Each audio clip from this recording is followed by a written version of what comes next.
And tonight on Soul, a conversation between James Baldwin and Nikki Giovanni. And now, here to introduce the program is the producer of Soul, Ellis Hazlett.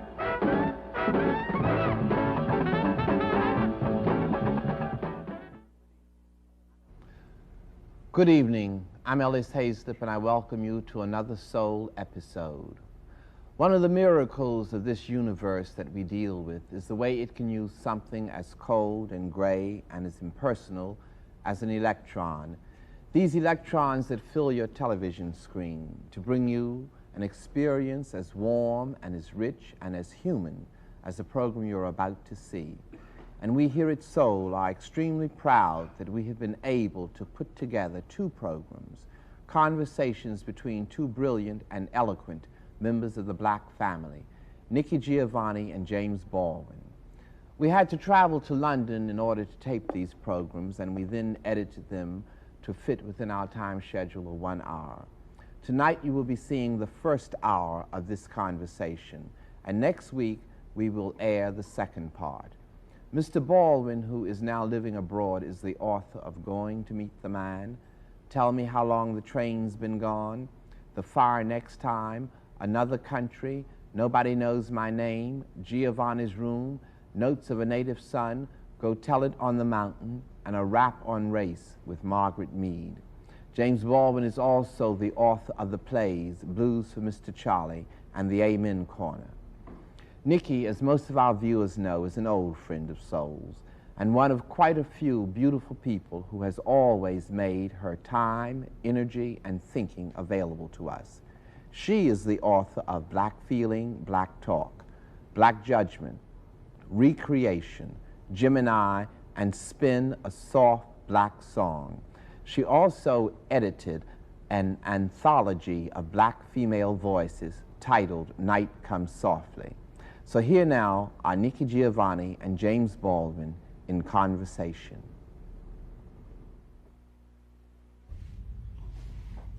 Jimmy, I'm really curious. Why did you move to Europe? Well, why or when? Why? I think I know when. I moved to Europe insofar as one can say I did. I moved to Europe first in 1948 because I was trying to become a writer and couldn't find in my surroundings, in my country, a certain stamina, a certain corroboration that I needed. For example, no one ever told me that Alexander Dumas was a mulatto, and no one had told me that Pushkin was black. And as far as I knew when I was very, very young, there had never been anything, as far as my father knew, which is much more important, there had never been anything called a black writer. You know. Can dig it. There still isn't. So when I was 24, I split. I came to Paris and worked and went home in 57 and worked and stayed and was based in New York, really, in and out, because work is on the one hand making speeches and on the other hand trying to write, you know. And I never was able to write in New York, so I would go out and do my work and come back and do my work, if you see what I mean. Yeah, I understand. And that all ended in a way, or something else began, after Martin Luther King was murdered. And I spent a long time in limbo. And at the moment I'm based in the south of France, but there wasn't any way ever to leave America. You know, I would be a fool to think that there was someplace I could go where I wouldn't carry myself with me, or there was some way for me to live if I pretended I didn't have the responsibilities which in fact I do have. Mm-hmm. So I'm, in a way, just living, I'm a cat trying to make it in the world, because I'm condemned to live in the world. Condemned? Condemned in the sense that when you're young and also when you're old, you would rather, have around you, the expected things, to know where everything is, and it's a little difficult, but it's very valuable to be forced to move one place to another and deal with another set of situations all of the time, and to accept that this is going to be, it is your life, mm-hmm. and to use it, It means you, in a sense, become neither white nor black, you know, and you learn a great deal about, you're forced to learn a great deal about the history out of which all these words and conceptions and flags and martyrdoms Right. come. Yeah.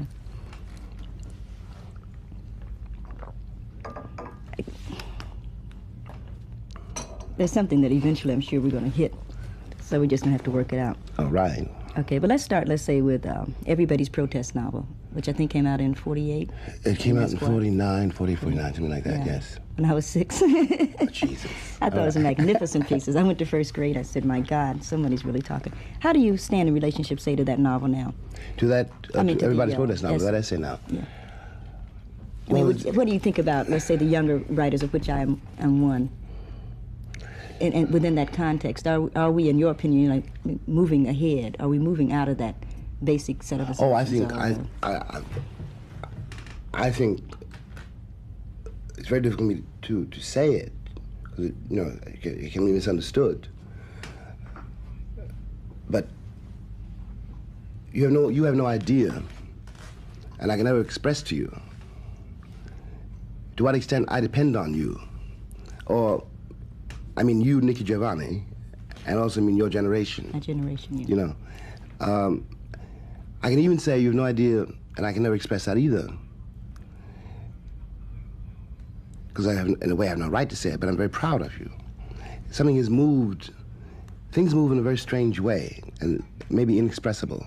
Mm-hmm. If I wrote that essay today, for example, I would be writing a very different essay out of a very different kind of problem. Mm-hmm. I think that without quite realizing it, and no matter what our hang-ups are as of this very moment, the hang-up of my generation or the hang-up of your generation, mm-hmm. you know, and the terrible situation in which all of us find ourselves, one thing has changed, and that is the attitude that black people have toward themselves. Now, within that change, I don't want to be romantic about it, a great deal of confusion and incoherence, you know, will go on for a very long time, you know, but that was inevitable. Mm-hmm. That moment had to come too, you know. And Everybody's Protest novel, I was trying for myself, after all, first of all, to elucidate for myself a theology and the effects of a theology, which I, at that moment, realized I carried in myself. Mm-hmm. You know, it was not the world that was my oppressor only. Because what the world does to you, if the world does it to you long enough and effectively enough, you begin to do it to yourself. Mm-hmm. You become a collaborator, an accomplice of your own murderers, mm-hmm. because you believe the same things they do. You know, they think it's important to be white, and you think it's important to be white. Mm-hmm. They think it is shameful to be black, and you think it is shameful to be black. And you have no corroboration around you of any other sense of life. You know, all those corroborations which are around you are, in terms of the white majority standards, so deplorable, they frighten you to death. You don't eat watermelon. You know, you get so rigid you can't dance. You know, you can hardly move by the time you're 14. Mm-hmm. You know, you're always scrubbed and shining. You know, a parody of God knows what, you know, because no white person's ever been, you know, as clean as you have been forced to become. Yeah, it's true. And, you know, and you got somehow to begin to break out of all of that and try to become yourself. You know, mm-hmm. It's hard for anybody, but it's very hard if you're born black in a white society. Hard because you've got to divorce yourself from the standards of that society. Mm-hmm. The danger of your generation, if I may say so, no, we will pursue this length if you like. Go on. Is to substitute one romanticism for another. Mm-hmm. You know, because in fact, these categories are, to put it too simply, but you know, with a certain brutal truth, these categories are commercial categories. It's true. You know, there was a reason that when you and I were slaves, my son, produced out of your body, was by definition a slave. Mm-hmm. But the master's son also produced out of your body, depending on his color. If he was light enough, he could live in the big house. And if he wasn't, he took his condition from the condition of his mother. He was still a slave. He was a slave. He was a slave. He was a slave because even though he might be the master's son, the master could make money off of his son. The whole institution was threatened if a slave woman could produce a free man. Of course. And the dilemma begins there. You see what I mean? I don't see why it's a dilemma. If a The slave dilemma woman can began produce a there. free man, that, A slave woman was forbidden that by, means anything. a slave woman was forbidden by law, I said the reasons are commercial, to produce a free man, because once you have a free man out of the body of a slave, you no longer have a slave. That's true. You know? But it's very hard to recognize that the standards which have almost killed you are really mercantile standards. They're based on cotton, they're based on oil, they're based on peanuts, they're based on profits. Yeah, to this day. To this hour. Yeah. Which the church sanctifies. But the church is commercial. It's when you begin to realize all of that, which is not easy, that you begin to break out of the culture which has produced you and discover the culture which really produced you. If you see what I mean? Yeah. What really brought you where you are. When you're in trouble, when I'm in trouble, I do not sing a Doris Day Tin Pan Alley tune. You find yourself, humming and moaning, something which But that has nothing to do with the church. grandfathers did. No. That has to do with Oh, no, us. that has to do with us. Yeah. And what it's all about is the attempt now to excavate something which has been buried. Which you contain and I contain, and which your kid contains, and which has got to carry, which one has to hand down the line for the sake of your kid and for the sake of future generations, and even for the sake of white people who have not the remotest idea what this means. Because we have the edge over the people who think of themselves as white, and that we have never been deluded into believing what they believe. I know it sounds like a contradiction. Yeah. But in fact, you watch the man you work for. You have to watch him. You don't know you're watching him. You watch them. But you're watching him. But he's not watching you. He thinks he knows who you are or what you are. You don't know who he is because your life is in his hands. And you have to watch him because if you don't watch him, you might have lived from Monday till Tuesday. It's as simple as that. And without knowing you know him, you know him. He can't fool you. I'm not at all. I mean, the civil rights movement, I came up in the 60s, which is like way after everybody else. But we always assumed that we knew white people. That we really sort of like understood them. And I found out that if you don't understand yourself, you don't understand anybody else. And all you know what I mean with the snake is to watch a snake. And you know it's a snake, but you don't know it. That's right. That's right. You know what I mean? That's right. Because there's too much between, there's too much emotion. There's too much You know fear. what I mean? I can watch like the cat I work for, you know what I mean? And he's going to watch me to some extent. But we know each other. I would hypothesize that he knows me better because his game is running, mine's not. And that's what I've sort of always disagreed with your generation on. As long as his game is running, he obviously knows me because I'm playing. You understand? He's saying jump and I'm saying how high. Yeah. He knows me. You may be right, but I would put it another way. I would suggest that since his game is running, he hasn't got to know you. Because his game is running. You're part of the game he's running.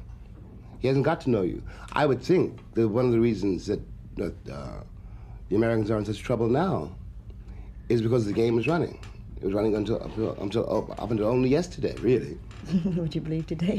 And all of a sudden, to the American astonishment, the Americans have suddenly discovered that people in the world don't like them. Yeah.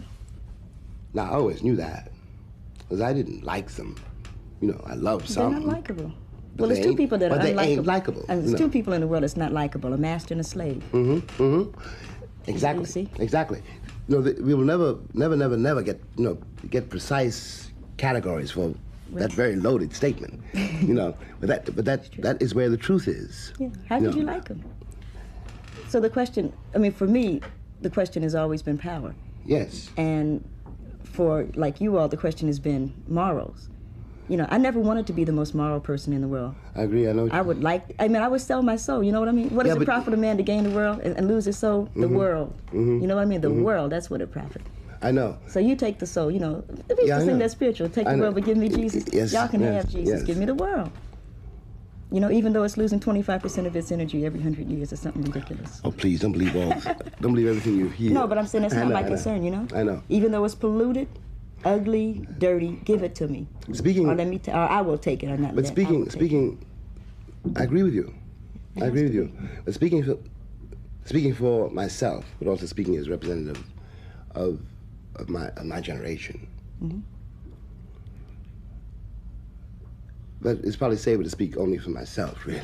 You know, I know that in my own case, what I felt and still feel, perhaps in a different way, but what I felt very strongly in the years, for example, when we all were marching down those dusty highways with Martin. Look, I left the church when I was 17 years old, you know, and I've not really been to a church since, except, you know, when I had to go for various fundraising rallies or this or that. And I was not exactly the kind of Christian that Martin was, if I could be described as Christian at all. It's hard to be the kind of Christian he was. But I liked him. I loved him, in fact. And I knew that something was happening through him. And my concern was, yes, the world. But I'd seen what white people had done to the world.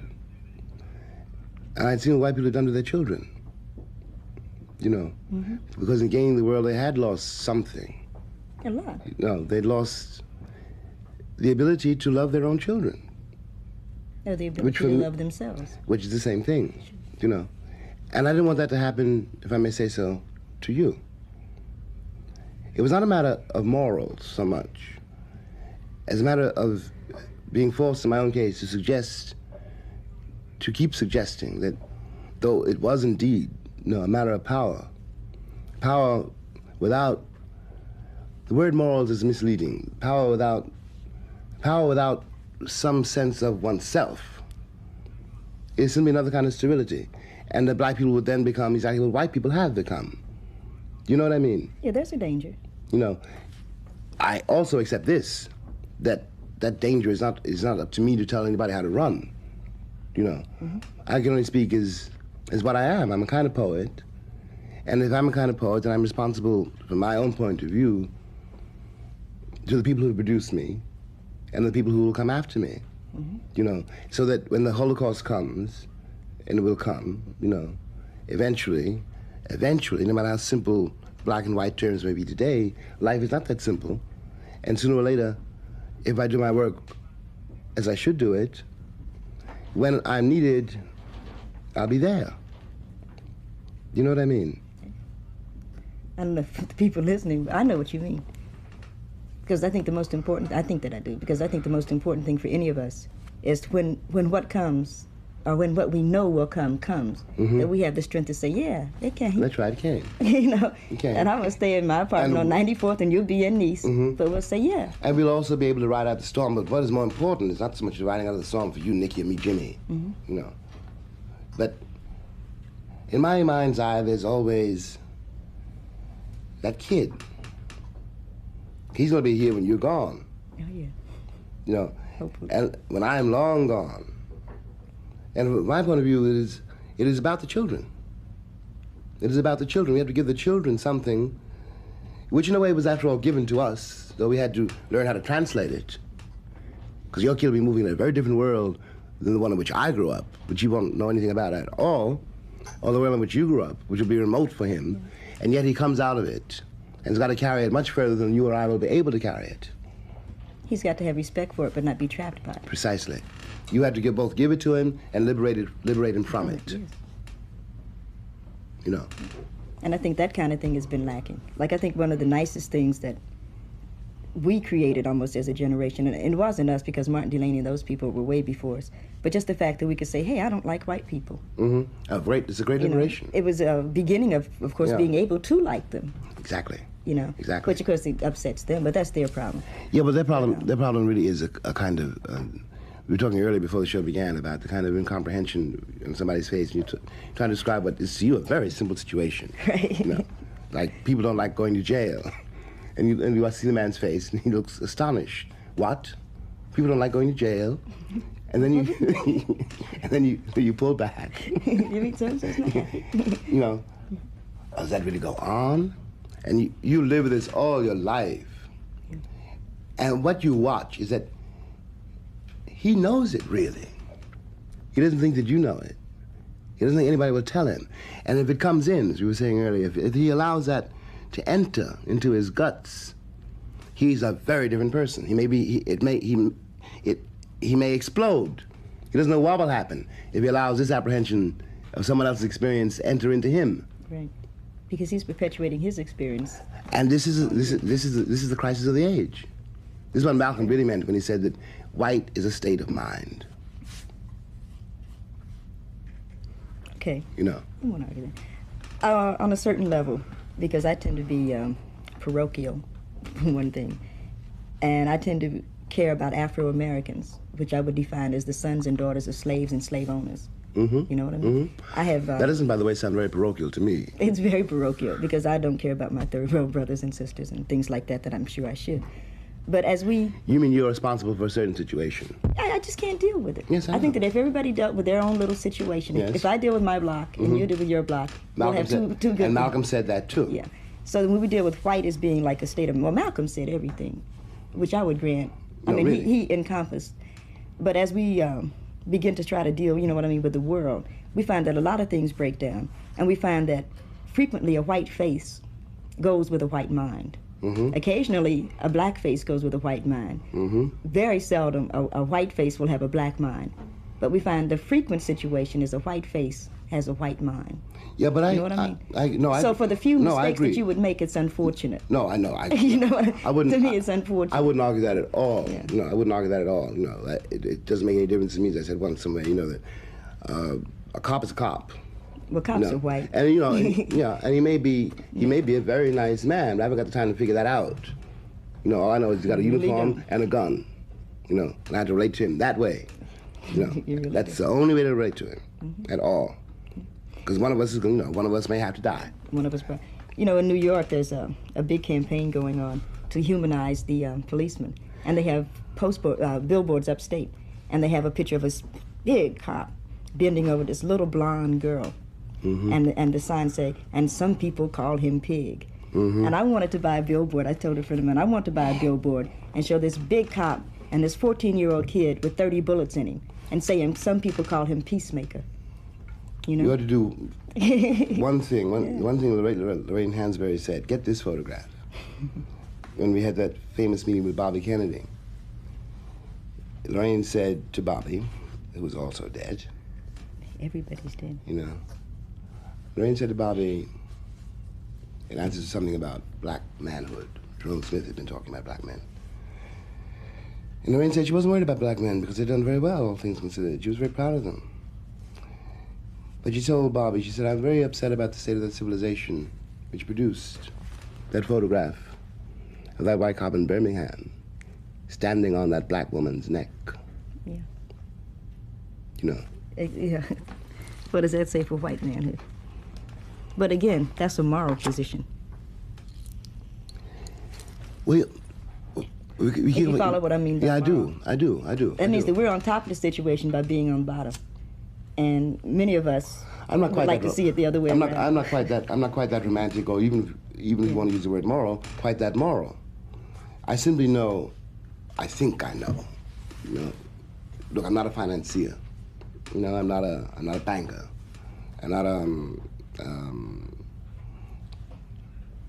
not a practical man, so to speak. You know, and what I am.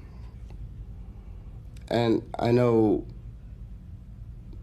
the choices I've had to make in my own life to be able to shave in the morning, to look myself in the face in the morning.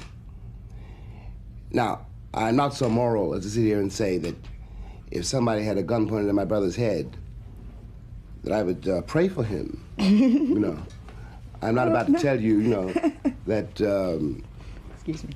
that I'm lighting candles every day and every night for the soul of J. Edgar Hoover. You know, Yeah. on one level, I'm not moral at all. I don't care what happens to Hoover and all his tribe. At all. But I do care what happens to you. You know.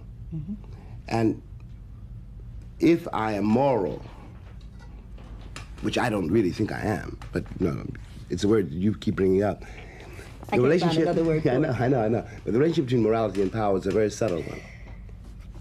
You know, because power, ultimately, with no morality, is not any longer power. You cannot call Spain a powerful nation. You can't call Franco a powerful man. He's got a whole nation in jail. But that's not power. No. You know what I mean? Exactly. You know. His game isn't running. Precisely, precisely. Now, when our game starts running, and after all, baby, we have survived the roughest game in the history of the world. Yeah. You know, we really have. No matter what we say against ourselves, you know, no matter what our limits and hang-ups are, you know, we have come through something, you know. And if we can get this far, we can get further. You know, and we got this far by means which no one understands, including you and me. We're only beginning to apprehend it, and you're a poet precisely because you are beginning to apprehend it and put it into a form, you know, which will be useful for your kid and his kid, you know, and for the world. Because we're not obliged to accept the world's definitions. Just because white people say they're white, we're not obliged to believe it. You know. Just because the Pope says he's a Christian, we're not obliged to believe it. And we'd be crazy, you know, if we did. We have to make our own definitions and begin to rule the world that way. Because kids, white and black, cannot use what they have been given. You know. And they're rejecting it. They're rejecting it. Nobody wants to become the president of Pan Am, or the governor of California, or Spiro Agnew. The kids want to live. Yeah. You know. And we have, out of a terrifying suffering, a certain sense of life which everybody needs. You know, and that's morality for me. You know, you use the word morals, I would use the word energy. Okay. You see what I mean? I can follow that, yeah. You know, anyway, it's a very mysterious endeavor, isn't it? You know, because the key is love. I was gonna say, it's hard to figure out black people. And that's, no, really, I mean, you know, because I know. It's very hard because you say, let's say somebody like you've been out of the church for a long time, okay?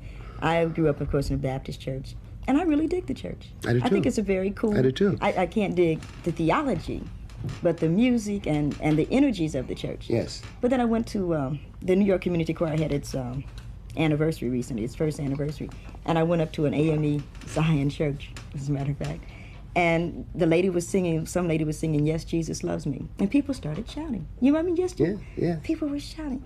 And it hit me as I was sitting there, my God, as a so-called black militant, I have nothing stronger to offer than Jesus. Yeah, but you see, but you, baby. And that was it blew, as a matter of fact, in church and said, ain't that a bitch? I was testifying, ain't that? It blew my mind. Baby, what we did with Jesus was not supposed to happen. You know, at all. Believe that, no. yeah.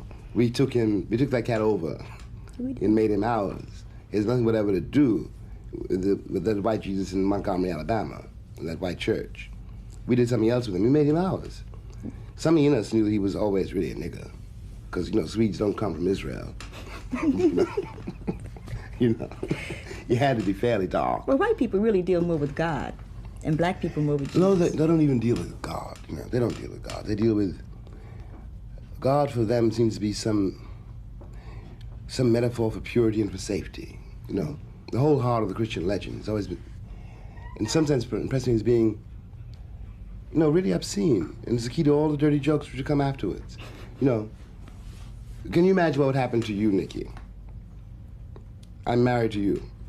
I go out to work. I come home. And you say to me, "Baby, you know what happened today?" I said, "No, what happened?" "Well, you know, the Holy Ghost came by." "Oh, he did he?" And Joe, no. The Holy Ghost whispered in my ear, "I'm pregnant." Now,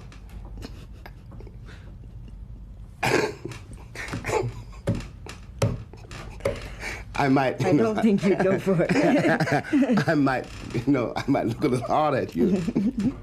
If I were really vulnerable, I might try to find that cat, the holy who? The holy who?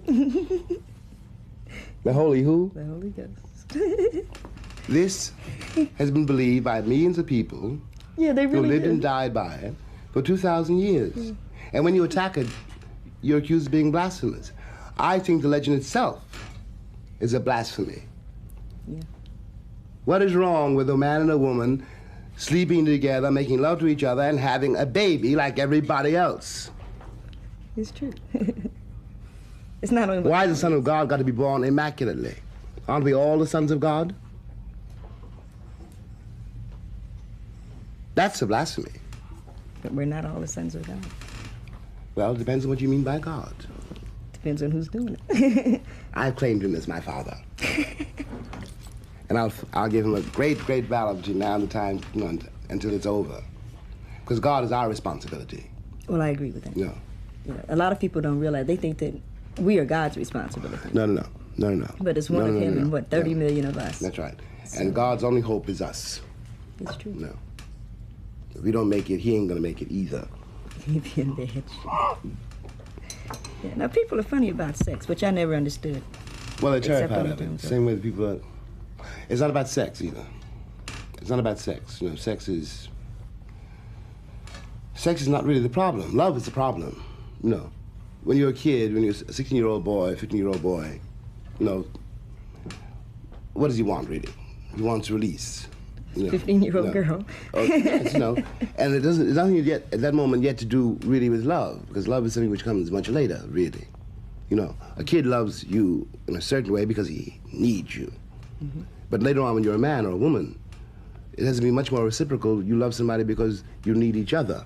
Right. But one's not capable of this idea, when you're 12, 13, 14, 15, 16, when everything is sexual, and everything is being discovered. Mm-hmm. That's why so many of our kids turn into junkies, which we won't go into at the moment. Hey, but let's come back. We'll come back to it, But the great question is not that. The great question is, you see, if it seems to me that the black male, situation of the black male is in microcosm, the situation of the Christian world. The price of being a black man in America. God bless you. I'm sorry. It's all right. It's the weather. The price you had to pay, the price you're expected to pay, and which you have to outwit, is your sex. No, a black man is forbidden by definition, since he's black, to assume the roles, the burdens, the duties, and the joys of being a man. In the same way that my child produced in your body did not belong to me, but to the master. He could be sold at any moment. Okay. You know what I mean? I can follow that. And this erodes a man's sexuality. When you erode a man's sexuality, you destroy his possibility to love anybody.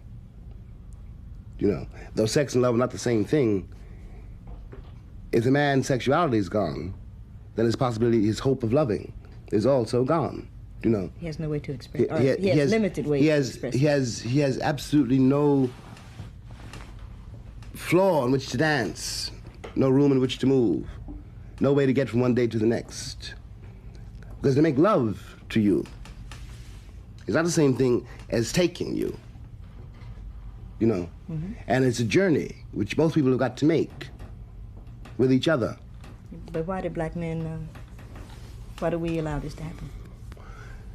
Look, when I begin to talk about the situation of black men, I'm nearly 50, so that I've got to avoid sounding, in any way defensive, because no, I don't mean that I think that you're attacking me, but you asked me a question which I'm trying to answer as honestly as I can. I have to look back over my own life, and you save yourself if you have any sense at all, and if you're lucky enough. If you lose your center, and let's say the center is your sex, if you lose that, if you allow that to be destroyed, then everything else is gone. And you have to figure out a way of saving it from the landlord. Because after all, I had to watch my father and what my father had to endure to raise 9 children on $27.50 a week when he was working. Now, when I was a kid, I didn't know what the man was going through at all. I didn't know why he was always in a rage. I didn't know why he was impossible to live with. But I had not had to go through yet his working day. Mm-hmm. And he couldn't quit his job because he had the kids to feed. He couldn't say, as you know, as our kids can, I don't like white people. He couldn't say anything. He lived his whole life in silence, except in the church. You know? Mm-hmm. And he couldn't explain. How can you explain to a 5-year-old kid, you know, my boss, you know, called me a nigger and I quit, and the kid's belly's empty, and you see it, you know, and you got to raise the kid. You know, you got to raise the kid, and your manhood is being slowly destroyed hour by hour, day by day. Your woman's watching it. You're watching her watch it, you know, and the love that you have for each other is being to be destroyed hour by hour and day by day. It's not her fault, it's not your fault, but there it goes because the pressures under which you live are inhuman. My father finally went mad. And I understood when I became a man how that could happen. It wasn't that he didn't love us, he loved us. It wasn't that he didn't love his wife, our mother. He loved her. But he couldn't take it. Day after day and hour after hour, being treated like a nigger. On that job and in those streets and on those subways. And then coming home to his children who didn't understand him at all, who were moving further and further away from him because they were afraid of him. And also, which is even worse, afraid of the situation, the condition, which he represented. He was, after all, for a kid, you begin to see when you're called a nigger, you look at your father, because you think your father can rule the world. Every kid thinks that, you know, and your father cannot do anything about it. And then you begin to despise your father, and you realize, oh, that's what a nigger is. And it's not your father's fault. And it's not your fault. It's the fault of the people who hold the power, because they have deliberately trained your father to be a slave. And they deliberately calculated that if he is a slave, you will be a slave. You will also accept it, and it'll go on forever, and slavery will last 1,000 years, which slaveholders said and believed. And now the bill is in, and they want from me, or from you, sympathy and understanding.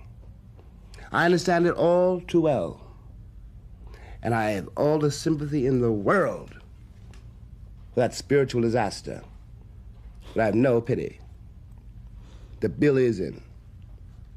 We paid it, now it's your turn. It's like a funny situation to be in, because like we were poor, but maybe unfortunately for somebody like me, not poor enough to relate to it. In that, you know, we had enough to eat it like that, things like that. So that my relationship to that whole syndrome, which remains true, I'm 28 to this day, is that I really don't understand it. I don't understand how on one hand, you say you're talking about like a black man, that he can be nothing in the streets and so fearful in his home, that he can be brutalized by some white person somewhere, and then come home and treat, you know, I mean, me, my mother, the same way that he was being treated, which perpetuates. I mean, you take somebody like me. I'm not married, right? Yes, but Nikki, I couldn't play my mother. Yes, I know. You know what I mean? I just couldn't deal with it. I said, no, this won't work. But Nikki, it is also true that since your mother played that role, you haven't got to. I couldn't. But you haven't got to. That's the point. Because she did. But her mother did. Yes, you know what I mean? Yes, but that's how we got here. What I really am trying to say is I don't want us to underestimate the price paid for us. I have a great deal of respect for those people, for my parents, for people that I don't know, for the whole, you know, everybody who's shuffled. I'm not saying that. I'm just saying that it's a phenomenon to me how you could be mistreated and then come home and mistreat someone the same way in order to... First of all, Nikki, you say mistreated, or I say mistreated. No. But in the mind of the person who is doing it, he's not mistreating you. No, I'm not dealing with that. Well, I'm not going to even, I mean, let's not for a minute. Let's say in the mind of, let's say your father, who is just an example, or the mind of my father, you know what I mean? He is being mistreated. I'm not going to deal with the cracker that's mistreating him. I'm going to deal with him. He knows that he is not being treated with the respect due him as a person, as a black man. Okay. In order to like get that together, when he comes into that house, he begins to like brutalize my mother, for example. You see what I mean? Which becomes like a phenomenon to me Because I don't like white people and I'm afraid of black men, right? Mm-hmm. If you could follow what I'm saying I without follow you very anybody well. writing a letter and saying sister, you know what I Yeah, mean? but you can Okay, so what do you do? listen. You have to. I think what you have. It's a cycle. Of course it is, but you see, this is one of the reasons I don't protest, but try to make clear that the words white and black don't mean anything. You know, a man comes home. You know, he is in a situation which he cannot control. He is a human being. It's got to come out somewhere. A poor Puerto Rican several years ago, for example, no, it's alleged. But I can see if this happened, why it happened. Cat came home and the 3-month-old baby was screaming, and you know, as babies do. And he killed it. He didn't mean to kill it. He picked it up and threw it against the wall. Yeah, I read about He didn't mean to kill it. It wasn't that. I understand, you know, because I've been there. I know something about that. I don't know if it happens to a woman, but it happens to a man. You cannot do anything. They got you. They got you. They got you by the throat and by the balls. And of course it comes out. It comes out where would it come out? It comes out in the person closest to you. I was going to say that's so wrong because what you perpetuate... Nikki, it may be wrong. I hate to use those kind of terms. But Nikki, it may be wrong. Of course it's wrong. But we're dealing with human beings. You know, one cannot be romantic about human nature. One cannot be romantic about one's own nature. That's not fair. I don't think that I'm romantic, but... No, I don't mean that you are. I have seen how the community, and even today in 1971, even today there are divisions based on those same kind of problems. That's right. So that the black men say, in order for me to be a man, you walk 10 paces behind me. You know what I mean? Yeah, well... It means nothing. I can walk 10 paces behind a dog. It means nothing to me. But if that's what he needs, I'll never get far enough behind him for him to be a man. You know what I mean? Look, I'll never walk that slowly. Look, Nikki, if at the very great risk of seeming to pull rank. No. You know. Full rank. You know I'm not. Go on. I'm not. No. But I don't mean that. But No. what I do mean is that a great many things which seem, if I may say so, new to you are not new to me. Okay. Do you know what I mean? Yeah. So I can say then, okay, I see what the cat's doing. I know how long, I can tell you almost exactly how long he will do it. You know, I know that a great deal of what passes for black militancy right now is nothing but a fashion. You know, At best. You know, at best. Something will rest, something will remain. What is important about it is not the details, not the given, you know, people, you know, or the given so-called leaders or any of that jazz, you know. What is important is the impulse out of which it has come, the ferment out of which it has come, which it reveals too, and what's valuable in it will remain, and the rest will go. Yeah, but what's... you know what I mean? Yeah, but again, what's sort of sad to me is that the same syndrome that, say, our fathers set up, coming from many, you know what I mean? My father is your age. And the same syndromes that they set up, well, you know, he's a little bit older, 55. But the same... A little bit older, 55. Thank you, baby. Well, 7 years older. The same syndromes which is being set up, is being perpetuated, is that once again, the black man is becoming the figure to slide away from. You know what I mean? That once again, the black man is the figure that you say, well, I can't handle that. And if you visit with the states, or you know, you talk to people enough, you'll see that same syndrome. You know, the little guys that are standing around crossing their arms, and they're not lovable. They're not giving any love. They could give a damn about me. You know what I mean? And that's unfortunate because I need love. Yes, but sweetheart, what you're saying is very, very serious. I'm not in the least denying it, because you're perfectly right. But the only way we can get through it, I think, and it's demanding a great deal of you, but one's got no choice but to demand a great deal of you, is that you understand. Look, let us say I'm King Oliver. All right. Right? And I'm a pretty good musician. A very good musician. And somebody called, let us say, Bing Crosby. You know, who couldn't carry a tune from here to here, right? Right. White Christmas. Right? It's true. Now I watch this little white boy become a millionaire. Become a millionaire. Many times over. I can't get a job.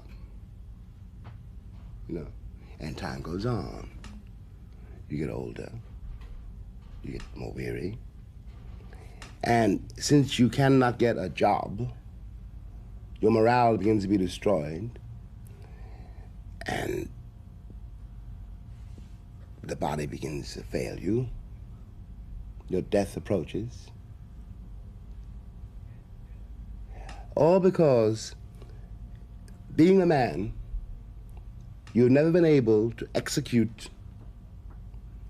what a man ought to be able to do. And this is not for anything that you have done or not done by some arbitrary sentence.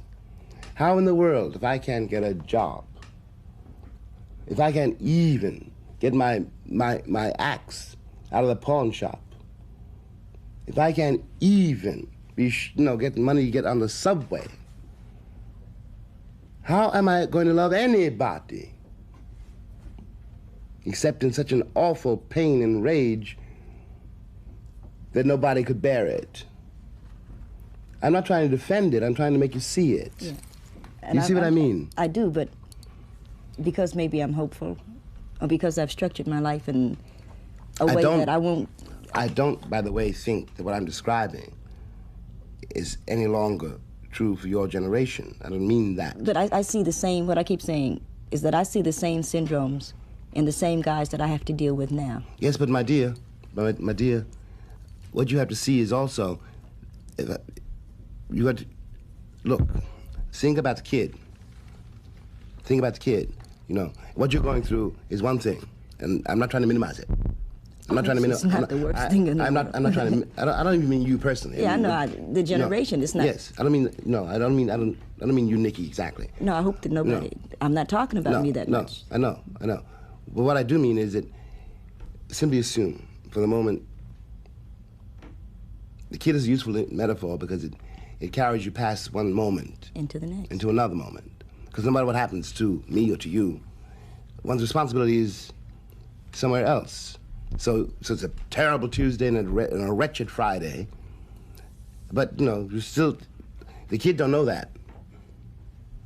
And then you begin to see that what looked so awful on Wednesday or on Friday, or is so awful, is awful, but it's not eternal. You can get through it. Hopefully. And when you get through it, you can understand it. Okay. We're not like in disagreement. What I'm trying to maybe get you to relate to is that, and I lay it on black men because I'm a black woman. You have every right to. I'm sure it's that arbitrary. No, you have every right to. But a guy, let's say a guy's going with girl. Mm-hmm. Right? You're going with Maybelle. And Maybelle gets pregnant. All of a sudden, you can't speak to Maybelle because you don't have the money for a crib, right? Mm-hmm. Mm-hmm. She doesn't need a crib. The baby's going to sleep someplace. If you can follow me for 2 seconds, wait. Baby's going to sleep someplace. The baby's going to eat something. But what she needs at that moment is a man. Mm-hmm. And in order, if the man functions as a man, mm-hmm. which is not necessarily a provider for all that stuff, because mm-hmm. everybody can understand why you can't buy something. You don't have a job. You didn't have a job when you always going to bed. Mm-hmm. Why are you going to get a job because she got pregnant? You understand? There's no job. But what she needs is a man to come by and say, hey, baby, you look good. And black men refuse to function like that because they say, I want to bring the crib when I come. Baby, you're never going to get the crib. Baby. Bring yourself. Baby, I agree with you. I understand what you're saying, But let me tell you this. You may be absolutely right, and you are right from your point of view. It's arbitrary. But you have to understand my point of view. I'm trying. And from my point of view, well, if you were pregnant, I would act very differently. But that's me. That's something else. But from the man's point of view, given the fact, as we said much earlier, that the standards of the civilization into which you were born are first outside of you, and by the time you get to be a man, they're inside of you. And this is not susceptible to any kind of judgment. It's a fact. If you're treated a certain way, you become a certain kind of person. If certain things describe you as being real, they're real for you, whether they're real or not. And in this civilization, a man who cannot support his wife and his child is not a man. And this is also in the, for example, in the welfare rules. You know, Yeah. the black man has always been treated as a slave, and of course he reacts that way, one way or another. You know, and you can blame him on a human level if you like, but I think it's more interesting to you have to understand it. The bag the cat is in. But it's so... You know, because how can I? You know, I'm not being rational. You know, and I may love you, especially if I love you. How in the world I can't come with nothing. But it's not, I know it doesn't make any sense, Nikki, but a man is built like that. You see, when we talk about the children, right? Mm-hmm. Or we talk about, like, let's say my little boy, your nephew, something like that. We talk about how are we going to create the new child in the same old syndrome? Well, somebody first has to fake it enough. You understand? Somebody has to say, hell no, I can't buy you a bicycle, you don't need one. Yeah, and smile about it so the kid can say, I'm not afraid of daddy. But sometimes that happens, and after all... But not enough to talk, when we talk about the group. Yeah, but wait. We're talking about the group. Hold the phone, baby. You know, it has begun, something has begun. The fact that we're talking about it is a beginning. It's very important. You know, it's very important indeed. Look, I've had to learn in my own life, you know, I want this. I want it Friday. And Friday comes and I worked my behind off to get something done that don't come. It doesn't come for 20 years. Then you use that 20 years. Look, life is a very short and very long time. It is, really it is, you know. And it's very important not to get hung up on any given detail, because what is there, like the fact that you're a woman and the fact that I'm a man, that's going to be there forever, and we're going to have to deal with that forever. From the beginning, you know. Sure. And we have to deal with it from day to day, you know. Because if we love each other, we both know it. The tragedy is we both know it, and the greater tragedy is that it's destroyed by things which have nothing to do with you and nothing to do with me. A man is built as he's built, and there's nothing one can do about that. A man is not a woman. That's true. You know, and whether he's wrong or right, look, if we're living in the same house, and you're my wife or my woman, I had to be responsible for that house.